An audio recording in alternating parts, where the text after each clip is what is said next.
My beloved brothers and sisters, Mes chers frères et sœurs, this morning I wish to speak to you of ce eternal matin, truths. je souhaite vous parler de Those vérités truths éternelles, will enrich our lives des vérités qui enrichiront notre vie safely home.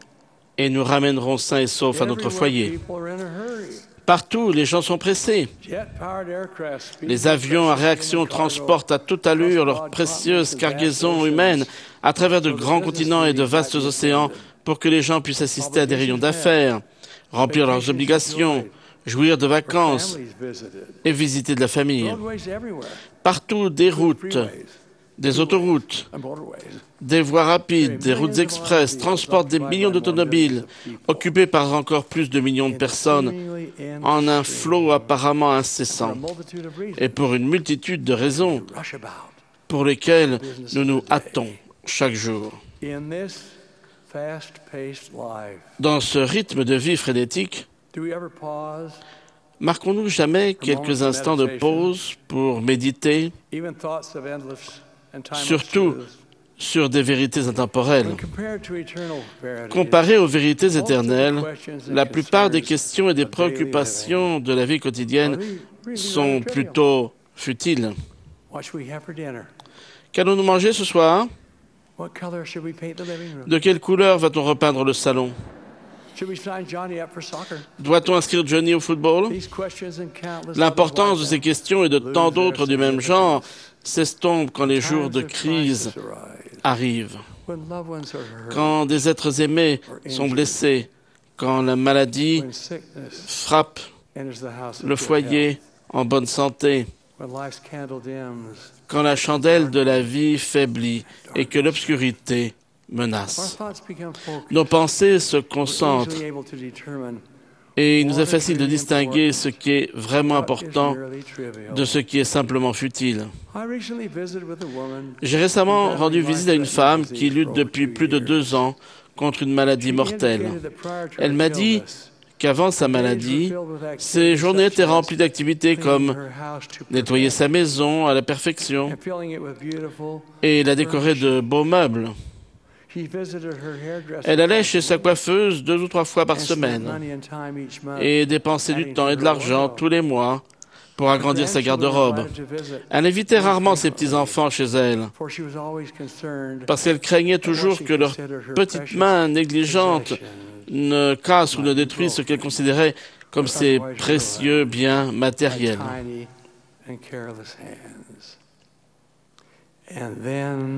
Puis, elle a reçu la nouvelle inattendue et traumatisante que sa vie dans la condition mortelle était menacée et qu'il se pourrait qu'elle n'ait plus que très peu de temps ici-bas. Elle a dit que dès qu'elle a entendu le diagnostic du médecin, elle a su immédiatement qu'elle allait passer le temps qui lui resterait en mettant au centre de sa vie sa famille, ses amis et l'Évangile, parce qu'il représentait ce qu'elle avait de plus précieux. Ces moments de clairvoyance nous arrivent à tous, à un moment ou à un autre. Bien que les circonstances ne soient pas toujours aussi dramatiques, nous voyons clairement ce qui compte réellement dans la vie et comment nous devrions vivre. Le Sauveur a dit, « Ne vous amassez pas des trésors sur la terre, où la teigne et la rouille détruisent, et où les voleurs percent et dérobent, mais amassez-vous des trésors dans le ciel, où la teigne et la rouille ne détruisent point, et où les voleurs ne percent ni ne dérobent. Car là où est ton trésor, là aussi sera ton cœur. » Dans nos moments de profonde réflexion ou de grands besoins, l'âme de l'homme se tourne vers les cieux, à la recherche d'une réponse divine aux plus grandes questions de la vie. D'où venons-nous? Pourquoi sommes-nous ici? Où irons-nous quand nous quitterons cette vie? On ne trouve pas les réponses à ces questions dans les livres scolaires ni sur l'Internet. Ces questions transcendent la condition mortelle. Elles englobent l'éternité. D'où venons-nous? Cette question vient inévitablement à l'esprit, sinon l'œuvre de chaque être humain. L'apôtre Paul a dit aux Athéniens sur l'aréopage que nous sommes la race de Dieu. Comme nous savons que notre corps physique est issu de parents mortels, nous devons approfondir le sens de la déclaration de Paul.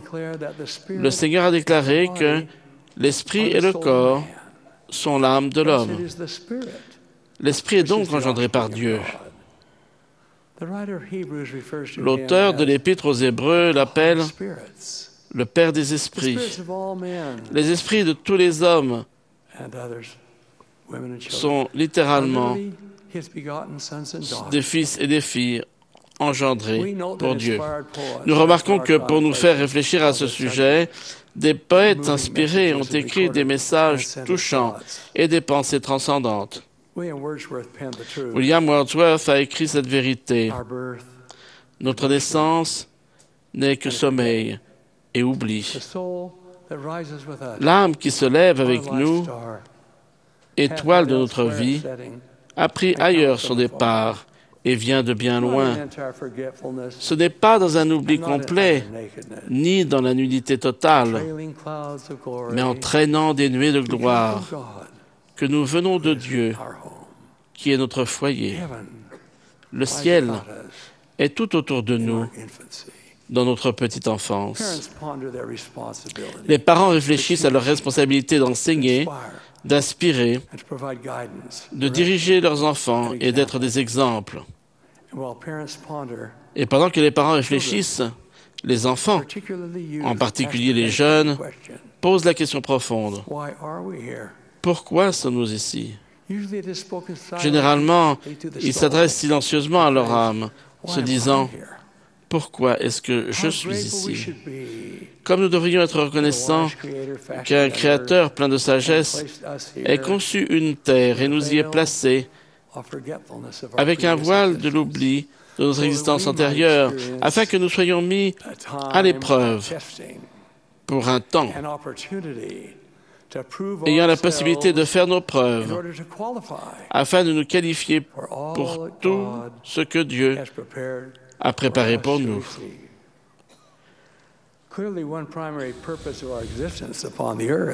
Il est clair que l'un des premiers objets de notre existence sur Terre est de recevoir un corps de chair et d'os. Nous avons aussi reçu le don du libre arbitre.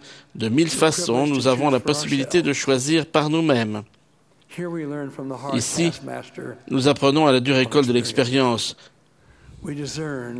Nous discernons le bien du mal. Nous apprenons la différence entre la mer et le doux. Nous découvrons que des conséquences sont attachées à nos actions. Par l'obéissance aux commandements de Dieu, nous pouvons nous qualifier pour cette demeure dont Jésus parlait quand il a dit « Il y a plusieurs demeures dans la maison de mon Père. Je vais vous préparer une place afin que là où je suis, vous soyez aussi. » Fin de citation. Bien que nous venions dans la condition mortelle en emportant des nuées de gloire, la vie avance inéluctablement. La jeunesse suit l'enfance et la maturité approche de manière imperceptible. Nous apprenons par expérience que nous devons nous tourner vers les cieux pour recevoir de l'aide le long de notre parcours de la vie. Dieu, notre Père, et Jésus-Christ, notre Seigneur, ont balisé le chemin de la perfection. Ils nous invitent à suivre les vérités éternelles et à devenir parfaits, comme ils sont parfaits. L'apôtre Paul a comparé la vie à une course. Il exhorte ainsi les Hébreux. Rejetons le péché qui nous enveloppe si facilement et courons avec persévérance dans la carrière qui nous est ouverte. Fin de citation. Dans notre zèle, ne négligeons pas le sage conseil de l'Ecclésiaste.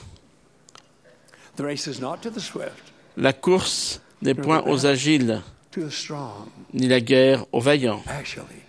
En réalité, le prix appartient à celui qui persévère jusqu'à la fin.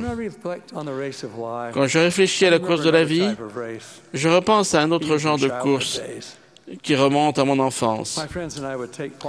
Mes amis et moi prenions nos canifs et taillions de petits bateaux dans le bois tendre d'un saule.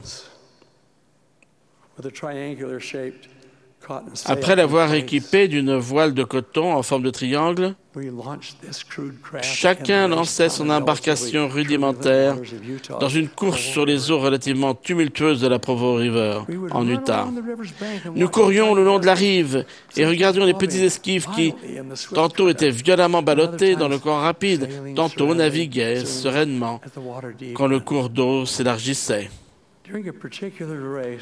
Lors d'une de ces courses, nous avons remarqué qu'un des bateaux devançait tous les autres vers la ligne d'arrivée. Soudain, le courant l'a attiré trop près d'un grand tourbillon et le bateau s'est couché sur le flanc et a chaviré. Il tournait en rond, incapable de revenir dans le courant principal. Il a fini par s'arrêter tant bien que mal au bout du plan d'eau, parmi les débris qui l'entouraient, agrippés comme par des tentacules par la mousse verte. Les petits bateaux de mon enfance n'avaient pas de quilles pour assurer leur stabilité, pas de gouvernail pour se diriger et pas d'énergie pour avancer. Ils ne pouvaient rien faire d'autre que suivre le courant, la loi du moindre effort. À la différence des petits bateaux, nous avons reçu des caractéristiques divines pour nous guider dans notre voyage. Nous entrons dans la condition mortelle, non pour flotter selon les courants mouvants de la vie, mais avec la faculté de penser, de raisonner et d'accomplir. Notre Père Céleste ne nous a pas lancés dans notre voyage éternel sans nous donner le moyen de recevoir de lui des directives pour pouvoir revenir sains et saufs. Je parle de la prière. Je parle aussi des chuchotements, du murmure doux et léger. Et je n'oublie pas les Saintes Écritures qui contiennent la parole du Seigneur et celle des prophètes, données pour nous aider à atteindre avec succès la ligne d'arrivée. À un moment de notre mission dans la condition mortelle, apparaissent le pas hésitant, un pâle sourire, la douleur de la maladie. Ce sera la fin de l'été, l'approche de l'automne, le froid de l'hiver et l'expérience que nous appelons la mort. Quiconque réfléchit s'est posé la question que Job a si bien formulée: l'homme, une fois mort, peut-il revivre? Nous avons beau faire tout notre possible pour enlever cette question de notre tête, elle revient toujours. Tous les hommes connaîtront la mort. Elle enlève les personnes âgées au pas hésitant. Son appel est entendu par des gens qui ont à peine parcouru la moitié du chemin de la vie. Et souvent, elle fait taire le rire de petits-enfants. Mais qu'en est-il de l'existence au-delà de la mort? La mort est-elle la fin de tout? Robert Blatchford, dans son livre God and My Neighbor, a attaqué vivement les croyances chrétiennes comme Dieu, le Christ, la prière et surtout l'immortalité. Il a affirmé hardiment que la mort marquait la fin de notre existence et que personne ne pouvait prouver le contraire. Puis il s'est produit quelque chose de surprenant. Son mur de scepticisme est soudain tombé en poussière. Il s'est retrouvé nu et sans défense. Peu à peu, il a commencé à retrouver à tâtons le chemin de la foi qu'il avait raillé et abandonné. Qu'est-ce qui a causé ce profond changement de perspective? Sa femme est morte. Le cœur brisé, Il est allé dans la chambre où reposait sa dépouille mortelle. Il a regardé de nouveau le visage qu'il aimait tant. Quand il est ressorti, il a dit à un ami, « C'est elle. Et pourtant, ce n'est pas elle. Tout a changé. Quelque chose a été enlevé. Elle n'est plus la même. Qu'est-ce qui a pu partir, sinon l'âme ?» Il a écrit plus tard, « La mort n'est pas ce que certains imaginent. Ce n'est que le passage à une autre pièce. Dans cette autre pièce, nous trouverons les femmes, les hommes et les enfants que nous avons tendrement aimés et perdus. » Fin de citation. Mes frères et sœurs, nous savons que la mort n'est pas la fin.